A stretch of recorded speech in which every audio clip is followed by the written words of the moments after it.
edition of East Coast Bias. The boys back by popular demand. John Jastremski via New York, New York, alongside Raheem the Dream Palmer in Vegas. My guy Joe House in D.C. We have so much NBA basketball to get to. We'll get to Raheem's Cowboys making a trade, moving the needle in the NFC East. But where do we begin? Oh, baby. We begin with my New York Knicks in Boston. Two massive second half deficits. Yet, Joe House, the New York Knicks, after what they pulled on Monday, oops, I did it again. The Knicks do it again to Boston. Horrific shot selection from the Celtics. Great defense from the Knicks. Jalen Brunson bringing you home. Mikal Bridges making plays. And the Knicks, who were massive underdogs in the series. The Knicks, who, full disclosure, Joe House, I did not give much of a chance to as far as winning this series. That has gone completely out the window when you go to Boston and win the first two games. And not only win them, House, win them the way that they did. I don't know where to begin. I mean, on the one hand, it is the case that this Boston team has gotten up by 20 points twice against the New York Knicks and look like the pedigree of a defending champ. But on the other hand, this is a flashback. I keep seeing visions of the old soft Celtics, the soft Celtics with Jason Tatum, Jaylen Brown, that can't get a tough bucket when a tough bucket is required. The Boston Celtics scored 6 points in the last 9 minutes of this basketball game. A must-have, a desperation spot, a spot where you cannot mess around because this New York Knicks team is loaded for bear. If they see any window whatsoever, they jump through it and they execute and they execute and they execute until they've grabbed that W. And Boston just hasn't been up to the challenge.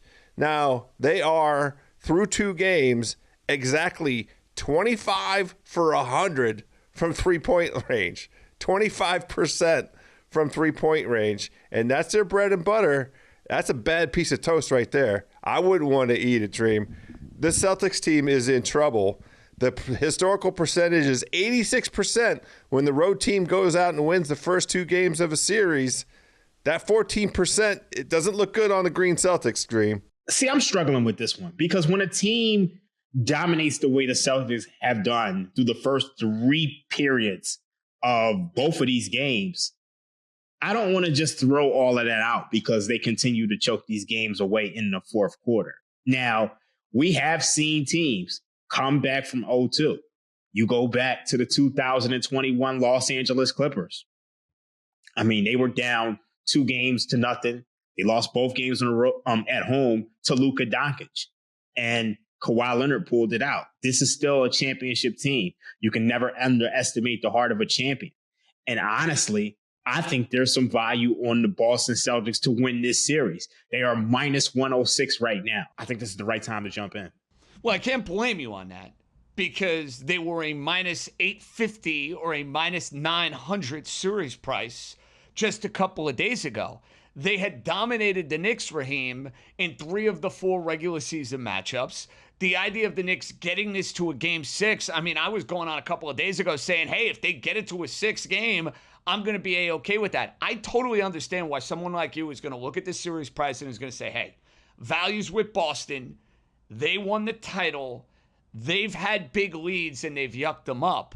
My counter to that would be, Raheem, their shot selection is an absolute embarrassment. Let's call it what it is.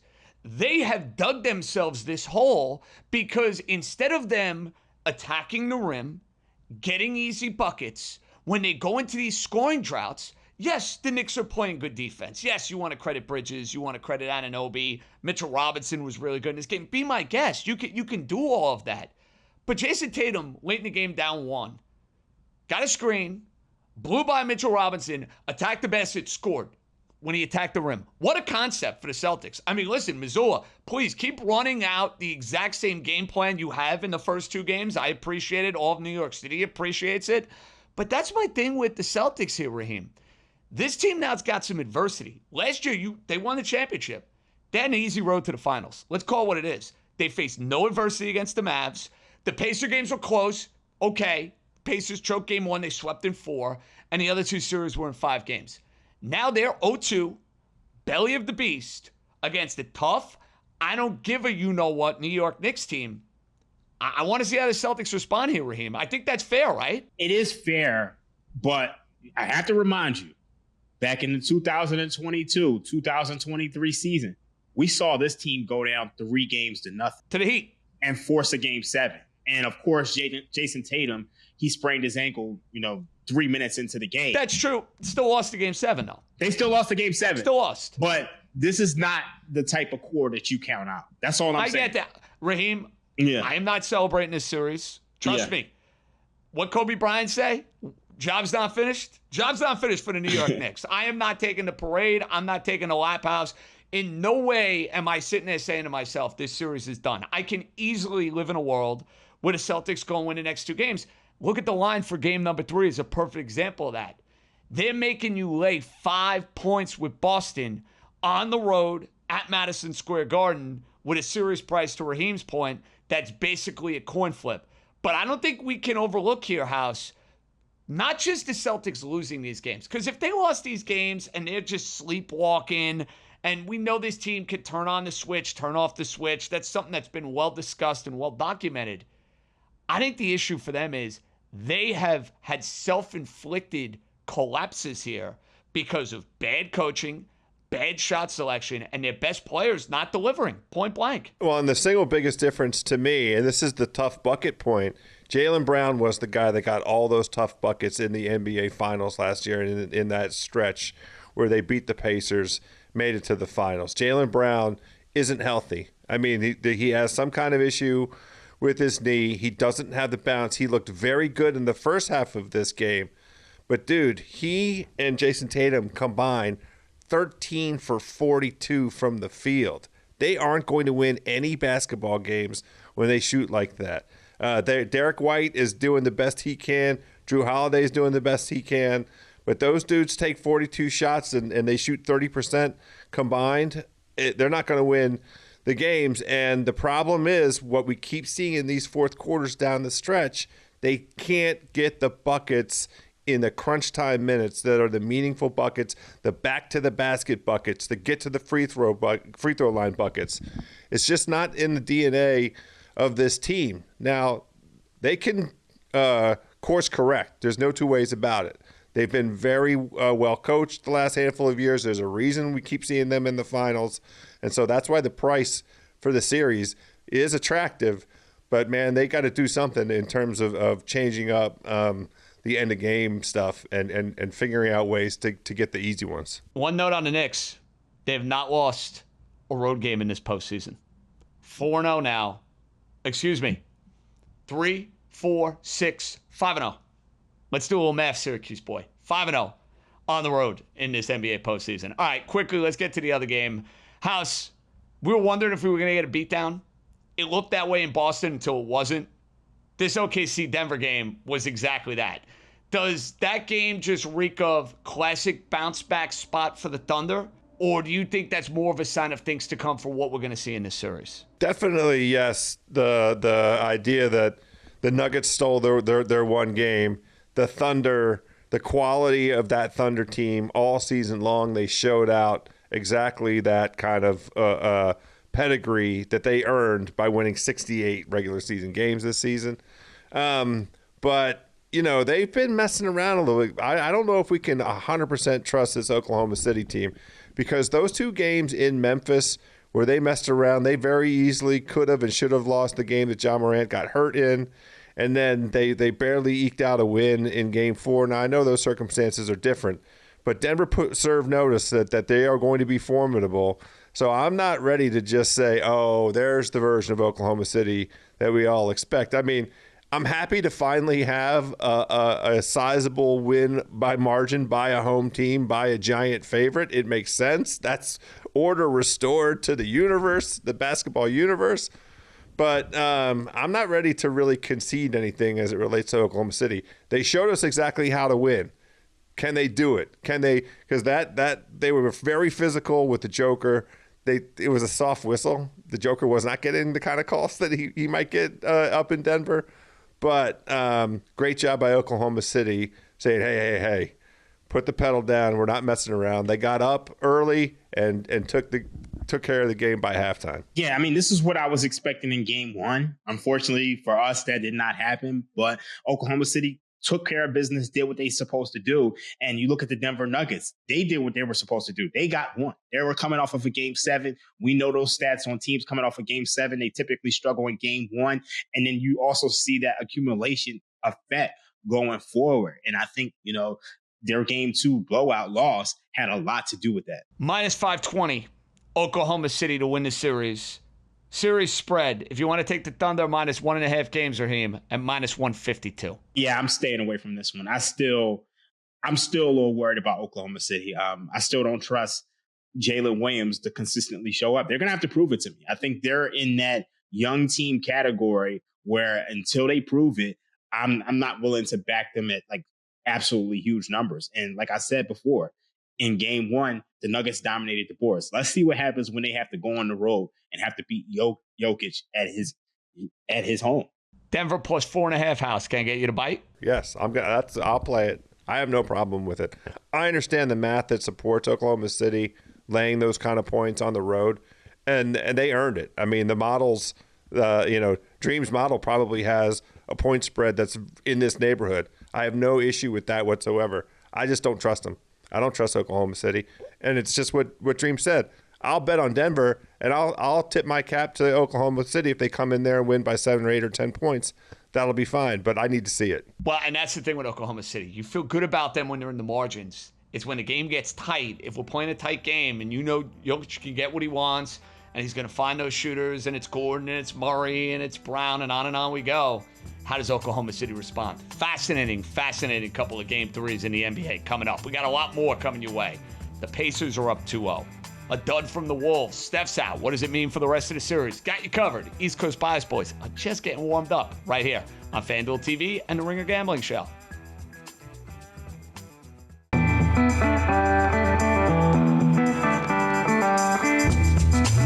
Welcome back. East Coast Bias, FanDuel TV, Ringer Gambling Show. And after these 2 games we had Wednesday night, we wanted to make sure we didn't overshadow the madness that the NBA gave us in the Tuesday slate, specifically the opener, boys, in the Tuesday slate. Now, Joe House, Raheem Palmer, you guys are aware I like the Indiana Pacers plus 2.5 games, but I am not in the moment of like pounding my chest and tooting my own horn. I bring this up because, Joe House, if you would have told me a week ago when we were doing this exact same pod, this exact same TV show, that Pacers plus 2.5 games would cash before a game was played in Indianapolis, I would have demanded like 20-1 or 30-1 odds on that. So I just want to throw that out as a disclaimer to how stunned I am that we're talking about the Pacers being up 2-0. Well, the true explanation beneath this situation we're in with this Cleveland Cavaliers team is they're not healthy. They're 3 very important, starters on their basketball team. I mean, DeAndre Hunter comes off the bench, whatever, but he's starter level talent. Evan Mobley, Darius Garland, and DeAndre Hunter didn't play.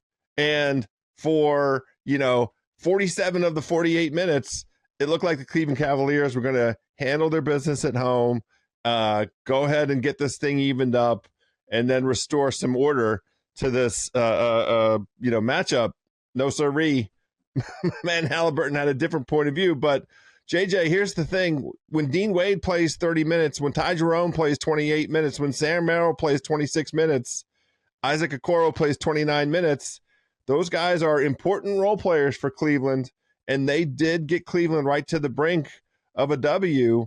But, they're not a good matchup for this Pacers team. So the real forecast, the hard thing to try and suss out here is, when are these Cleveland Cavaliers going to get healthy? I mean, Darius Garland said that he was optimistic that he's going to play in game 2, and then he didn't play in game 2. And both of these injuries to Mobley and Hunter occurred sort of in the 24 hours in the lead up to the game. So congrats. I'm glad for you to have cashed your ticket. It was right to be bullish about the prospect of Indiana, but everything's changed with this injury situation, Dream. Yeah, everything changed with the injury situation. But, in game one, they just got some negative variance against them. I mean, game one, Indiana shot 19 of 36, 52% from the three-point line. Meanwhile, the Cavs were 9 from 38 from three. So they got some negative variance going in their favor in that game. And then in game two, Donovan Mitchell gave it everything that he could possibly give to win this game. 48 points, 15 from 30 from the field, 17 of 21 from the free throw line. Now, he didn't shoot well from three, but when you get to the line 21 times, it says how hard you're going. And unfortunately, because of the injuries, he has to do more. And at some point in time, there's a limit to how much you can do. And, they really need Darius Garland back. They really need Evan Mobley back because, you saw them. They struggled on offensive rebounds at the end of the game, or defensive rebounds at the end of the game, because it was the defensive rebound that allowed the Pacers to get the ball back. Tyrese Halliburton hits the game-winning three. And at this point, you might as well say that's the series-ending three, because if they don't get those guys back healthy, this series is over. So here's my thing, House. I totally understand the point regarding injuries. It's fair, it's justified, it's legitimate. With Darius Garland, with Evan Mobley, and of course, you throw in the fact that DeAndre Hunter doesn't play, you're behind the 8 ball. The line indicated that going into game two because it plummeted from the time the three of us were having a conversation. We had no idea that we'd be talking about Mobley and Hunter joining the likes of Darius Garland being out for game two. That all being said, though, House, Cleveland had this game won. They had this game won. We could 117, 110 with a minute to go. That's what I'm saying, fellas. We could talk about, this guy didn't play, or that guy didn't play. And my timeline was being flooded with the excuse making. Huss, you got to lead like that under a minute to play? I'm sorry, you got to win the game. The Cavs had this game won, all the way up until there was 48 seconds left. The Pacers scored 8 points in 47.9 seconds. Now, credit to Tyrese Halliburton, 11 points in the fourth quarter. He is continuing to validate, his insertion into the upper echelon. But the Cavs had this game. It's just the role player guys. This is the kind of, challenge of these guys that aren't used to playing end of game minutes. The mistakes that get made on the boards. These guys aren't used to being there in the high leverage clutch moments. And if you just look across the board, it took that incredible heroic performance by Donovan Mitchell to overcome the fact that Sam Merrill, Isaac Okoro, Dean Wade, and Ty Jerome combined 8 for 30 from the field. So this is the challenge that they had. It still took incredible things for the Pacers to pull it out, Dream. But the Cavs should have won that basketball game. It just, it's in that clutch moment. If these guys don't have the experience there, then wild things can happen. Raheem, I wasn't totally in love with what I saw from Halliburton last year in the postseason. I know he had a monstrous Game 7 against the Knicks in the second round, but there were times he disappeared in that series. I thought for the most part, Jalen Brunson outplayed him for a good chunk of that series, just watching the games. And obviously, Jalen Brunson last year in the postseason was a little bit compromised, no excuses. But this year, Halliburton, he had that reputation, according to NBA players, the most overrated. He's kind of feeding off of that and using it as motivation. We saw it in the Milwaukee series. He's doing it again here in the Cleveland series. I love to see guys and how they kind of shift their narrative as far as what they are as players. I think we're seeing that with Tyrese here. Yeah, we're definitely seeing it. And, the one thing about Tyrese Halliburton is that we knew he was a great playmaker, and we knew that he could score the basketball and shoot the three. But I think the one thing that, he left to be desired is his ability to just take over a game, and just say, you know what, I'm going to go out there and I'm going to get my shot. Because a lot of times when you see guys like, Jokic is one of them as well. He's one of those guys who likes to get everybody involved and make the right play. But sometimes the right play is saying, forget everybody else, I'm going to score the basketball. And Tyrese Halliburton has been doing that in this year's postseason. All right, boys. Indiana now, after being a monstrous underdog in this series. Remember, Cleveland opened up around -500, -550. Now, Joe House, the odds have shifted dramatically. Indiana is a 2-1 favorite returning home for Game 3. Now, we'll get to the spread for this Game 3 in a matter of moments.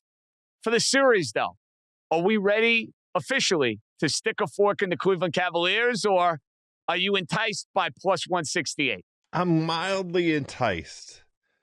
The problem is there isn't any way as we sit here and tape this show to forecast the guys coming back on what schedule. If all three guys come back, the current line for this game is 2.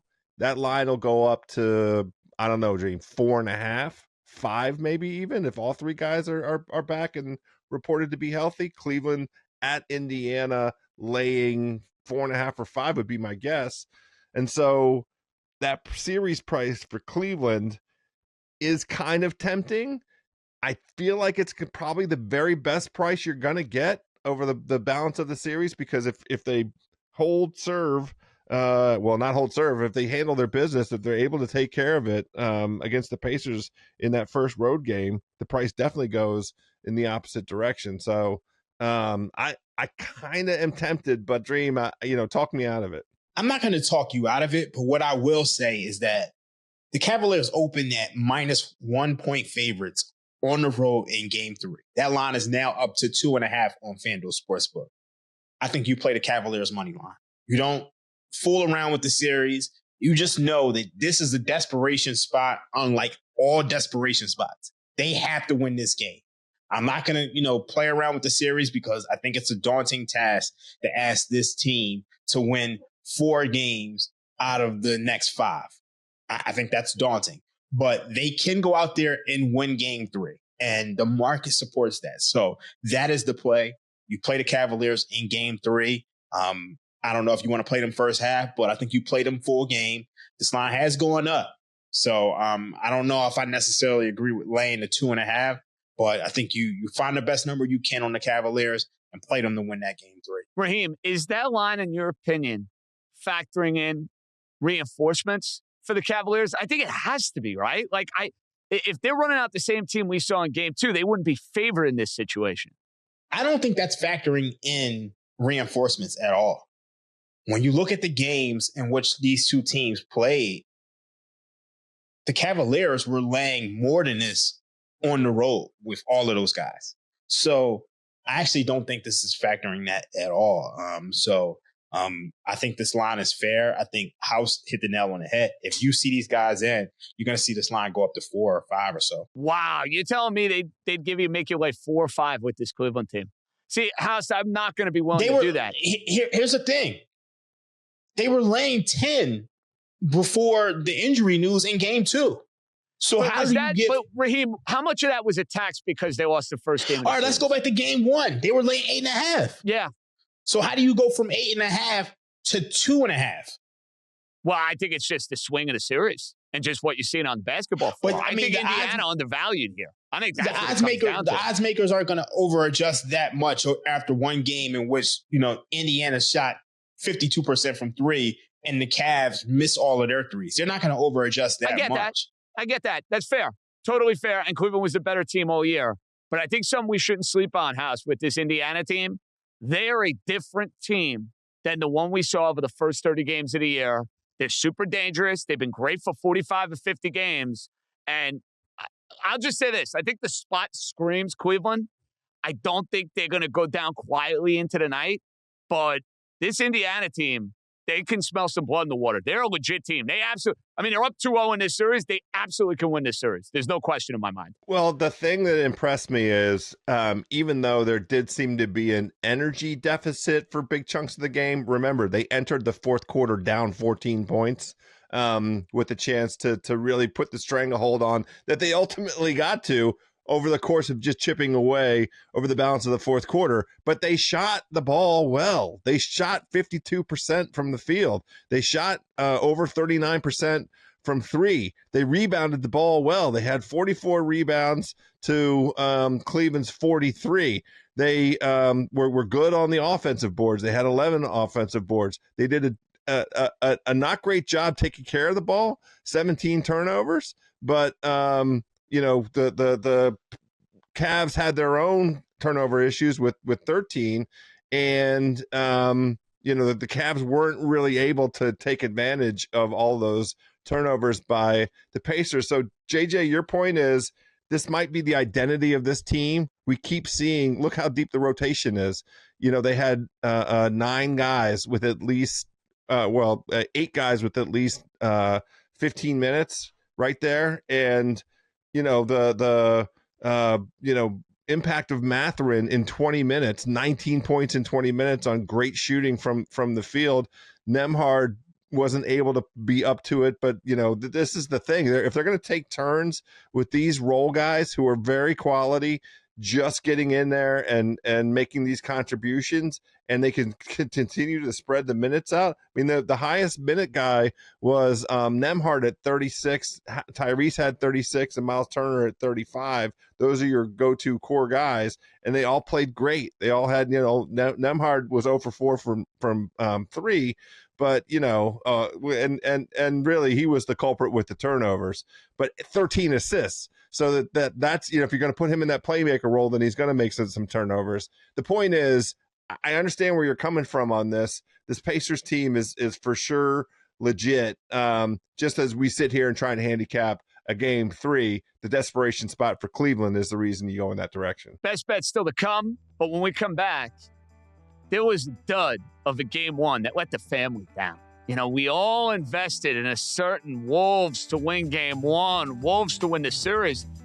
If you would have told me Steph Curry gets knocked out in the second quarter and we're talking about a blowout, I would have thought, easy peasy, signed, sealed, delivered. I'm yours. Egg in our face. We'll explain when we come back right after this.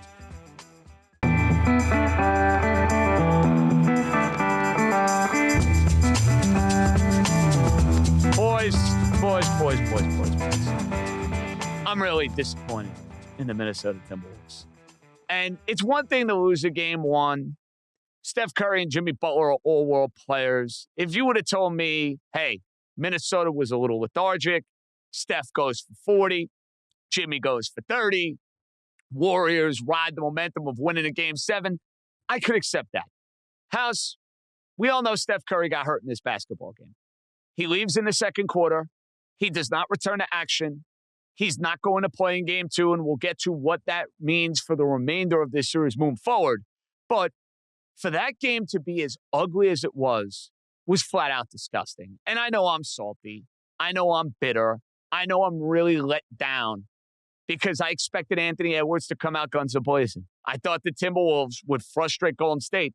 Didn't happen. We saw a lot of parallels to what we saw in the regular season matchups between these teams. And my goodness, can Anthony Edwards hit a jump shot? House, my goodness, he has not hit a jump shot basically in 2 games. Game 5 against the Lakers, now game 1 against the Golden State Warriors, and they got their rear ends kicked.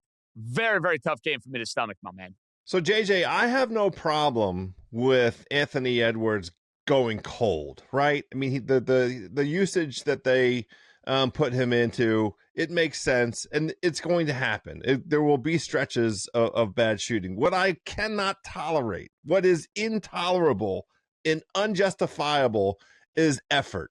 And I absolutely think that Chris Finch did the right thing. He came into that press conference and he called the man out by name, and he said, look, Anthony Edwards, you're the leader. You need to show up with the energy that's required. This is the first game of the second round of the playoffs, and we're going up against Steph Curry and Jimmy Butler. You got to bring the energy. You got to bring the effort. It can't be the case that because you're not knocking down a jumper that the energy that you set the tone and the energy for the whole team.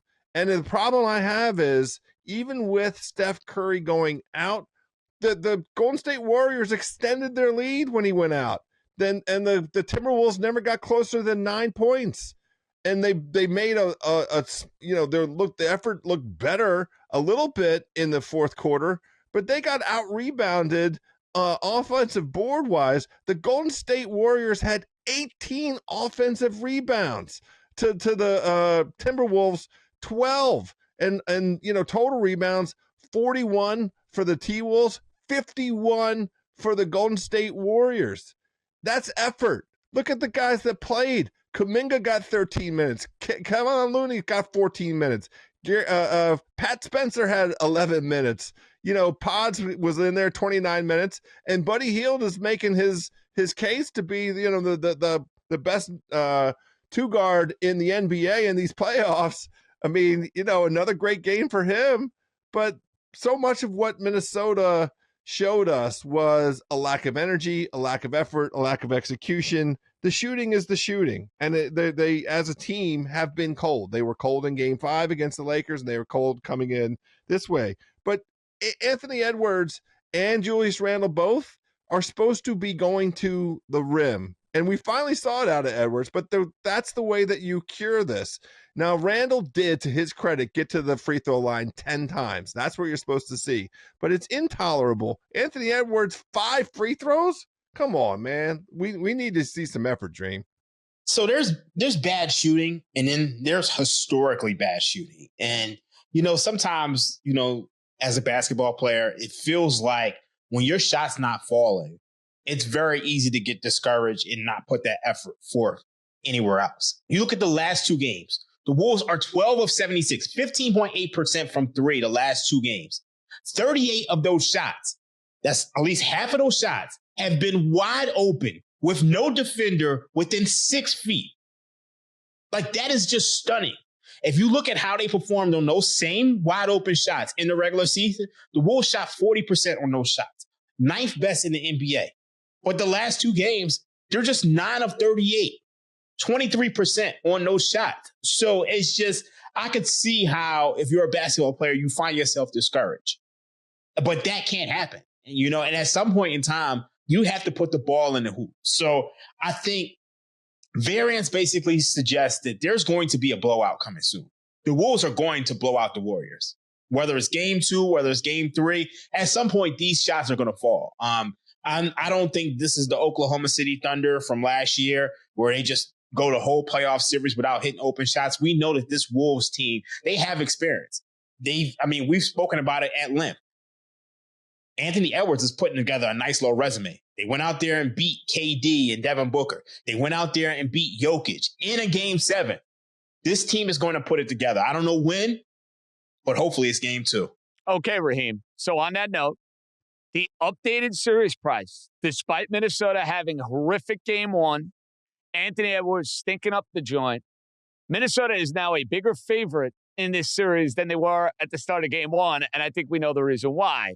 The injury for Steph Curry, he's not going to play in game 2.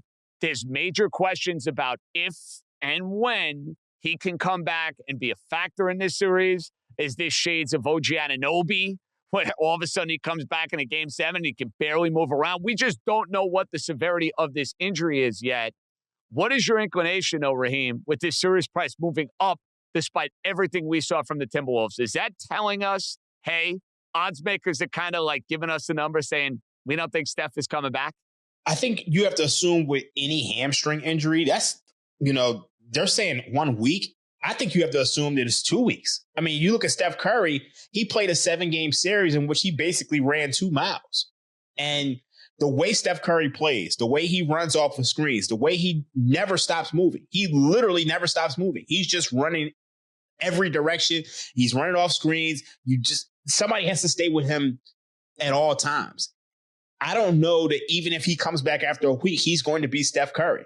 So I think you just kind of have to assume that he's going to be out. And these hamstring injuries, they linger. I mean, we've all seen it in the NFL. We've seen it with guys like, Dwayne Wade. We've seen it with guys like Emmitt Smith. That is not an injury that you can just, play on, especially with the way Steph Curry plays. So I think you have to go into this assuming that he probably won't be back. And if he's back, he's not going to be the same player. So I think the Minnesota Timberwolves are going to win this series. If they don't, it would be extremely shocking. But the one thing that I've noticed from watching last night is clear that Luka Doncic, his defense is so abysmal because whatever shots that the Wolves got in the Lakers series, they didn't get them here. House, Minnesota. I still have -1.5 games for the series. I still bet the series at -166. I paid the price. I laid the premium. Should I still feel pretty confident they could find a way to get this done? I think so. And part of what reassures me about the Minnesota situation is we saw Anthony Edwards start off pretty slow against the Lakers. He was not dominant in the first two games, but as he got settled in, understood the role, understood the advantages he could take against that Laker defense, he was really effective over the last three games. And I expect kind of a repeat of that. Now, part of that is also my trust in Chris Finch. I really think that this Minnesota coaching staff is pushing the right buttons. They've been pushing the right buttons. They've really figured out in these playoffs. They're getting the best performance of Julius Randle in his entire career because these are the highest leverage games. These are the moments that matter. And we keep seeing consistently high play, physical play out of Julius Randle. And so I had the T-Wolves at the outset at a better price than this. I understand why the number is what it is for the series. I think you're fine. I think there will be a valiant effort by this Golden State team. They have pride. I absolutely love the job Steve Kerr has done. I have so much respect for Draymond and Jimmy Butler. They just don't have enough weapons, and 4-2 sounds like the right outcome to me to this series. Raheem, I know it's a hefty number. Should I be thinking about alt spreads with Minnesota in game two, especially knowing Golden State got the job done? They got their split. And if this game gets out of hand early, it could be an even more of a call off the dog situation. Am I crazy to think that? I don't think you're crazy at all. And I actually had this circled. Minnesota Timberwolves 19.5 plus 275. I'm interested to see what the alt spreads are for the first half. But I think this could be a blowout. I mean, as long as they learn how to shoot open shots again, I think I don't see any way in which the Warriors are competitive in this game. And, I know round two has kind of bucked the trend with some of these home teams and some of these higher seeds. But at some point, it has to turn around. I think it starts here. Come on, House. Alt spread, baby. Get in with me. Let's go. I'm in. That Good. price is great. Minus 19.5. No problem whatsoever with that. I agree with what Dream is saying. And we know with the variance, especially the shooting, like all you have to do is look at game one of the Lakers series where Minnesota came in and shot damn near 60%. It was in the 50 to 60% range from three, and how, that once they get rolling like that, it is contagious. They just have to get out of the contagion that is keeping them from putting the ball in the bucket right now. Gents, when we come back, Raheem's football team made some news in early May. I'm very curious. I have not talked to Raheem about this. I have not exchanged a text with Raheem or any of the fellas on this. Does Raheem like or hate the fact that George Pickens is going to be a part of the NFCs, taking on House and Seawards as a member of the Dallas Cowboys? This should be fun. Little George Pickens coming up next.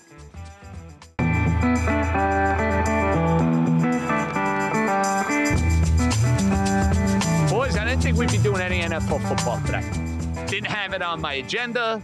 Didn't think it'd be a part of the conversation. But I wake up this morning and, I'm a man of many friends. What can I say? I have friends in all corners. That's what happens when you go to Syracuse. That's what happens from New York City. Just, people are from different football teams. I know people from different – it's just the life I live. It is what it is. I know a lot of Cowboy fans. I know a lot of Steeler fans. So they were all buzzing me this morning. You see the big trade, George Pickens. He's out in Pittsburgh. And Raheem, he's a part of your Dallas Cowboys. And I totally get it from a Cowboy perspective. The Cowboys need a number 2 receiver. It's a 1-year commitment. This is not a situation where you got to go and give George Pickens the bag and he's going to be on your team for the next couple of years. And it's the idea of making your team a little bit more dynamic. That said, if I'm Mike Tomlin, I can understand saying it's a little bit of addition by subtraction. So I get it from Dallas' standpoint, and I see what the Steelers are doing. You are the Cowboy fan. You were underwhelmed with your team last season. You like the idea of George Pickens as a part of your wide receiver room with CeeDee Lamb. Yeah, I absolutely love it. I think the Cowboys were looking for a number 2 receiver since, Michael Gallup was playing well. And I think George Pickens, he adds an element of the ability to go deep. He has the ability to catch deep fades. You look at him last year, he had 900 yards over 14 games. The year before, 1,140 yards. So I think this is a guy who can open things up for CeeDee Lamb. And, the thing with George Pickens that I love is that he doesn't necessarily have to be wide open. The way he catches balls, like pretty much if you throw it up there, he's going to get it. So I love him as a number 2 receiver. And I think this makes the Cowboys better. And they also didn't give up a ton. It's not like you got to pay him, something crazy. So I really like this move for the Cowboys. Yeah, JJ, I have been looking, and I'm not sure that I'm ready to proclaim it my favorite, but I think the Dallas win total, the regular season win total, is one of the worst, most mispriced off base totals on the entire board. And this Pickens acquisition just adds to my enthusiasm for Dallas. This will be, for George Pickens, by an enormous long shot, the best quarterback to ever throw him the rock in his entire life. Because Dakota, if that man is upright and healthy, he is going to get George Pickens the rock. So the regular season win total for Dallas is 7.5. And I thought that was outrageous based on how much resilience they showed over the course of last season. Now they have to re-sign Micah. They're going to re-sign Micah. They still have a fast defense. It's a good defense. They were in games at the end of the season with the Dak being out. And I think that this Dallas team, it's minus 140 to take the over, and they're a public favorite. So it will continue to steam up. But I'm going to go ahead and lay it again. I think it's fine. I think it's a bad number. I think Dallas is a 9-win team, a 10-win team. They had 3 straight 12-win seasons with Dak when he played the full season. And so I think this is great for Dallas. I understand strength of schedule-wise because the NFC East is tougher with my Washington team on the come up. But Washington and Dallas split every year, and they're going to beat the pants off of the Giants. So I don't think that the situation in the NFC East is necessarily a dampening effect. So I totally get that, House. And it's funny, Raheem, a year ago, the public was all over the Cowboys under. They kept dropping that win total more and more and more as the season went along. I don't think you're going to see 7.5 that much longer from a Cowboy perspective. The only pause I have is the coaching change, because Brian Schottenheimer has never been a head coach. And say what you want about McCarthy. I'm not the biggest McCarthy fan.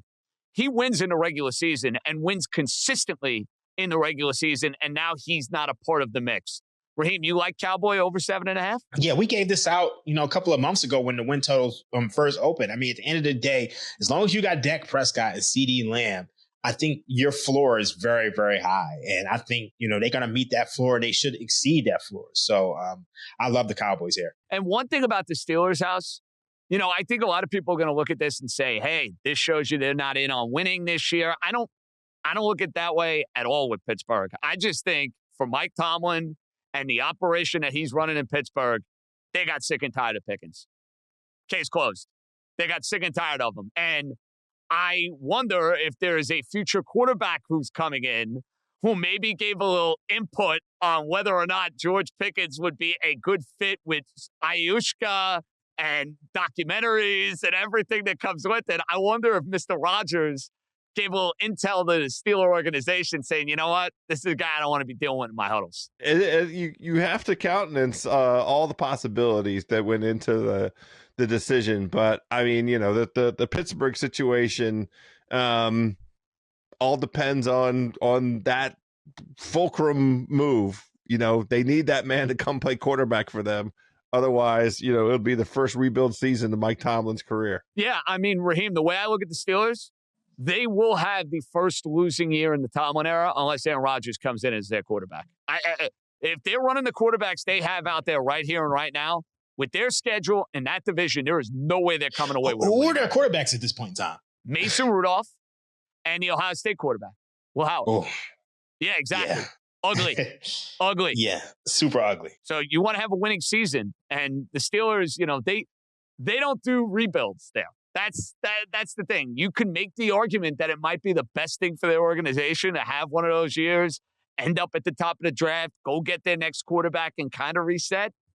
They don't seem to be in the business of doing so. Obviously, there's a lot of talent on that defense. I think we're going to have Rodgers as the quarterback, and I just think it's a question of when, not if, that's going to be announced. Boys, when we come back, it's time to get in the lab. And our family play really let us down. I'm still salty. I'm still disappointed in the Minnesota Timberwolves for what they pulled in game number 1. But we are moving on. We are turning the page. We're on to Cincinnati, as they'd say. And, gents, it's best bet time. East Coast Bias, boys. Wrap it up with a bang right here. Ringer Gambling Show and on FanDuel TV.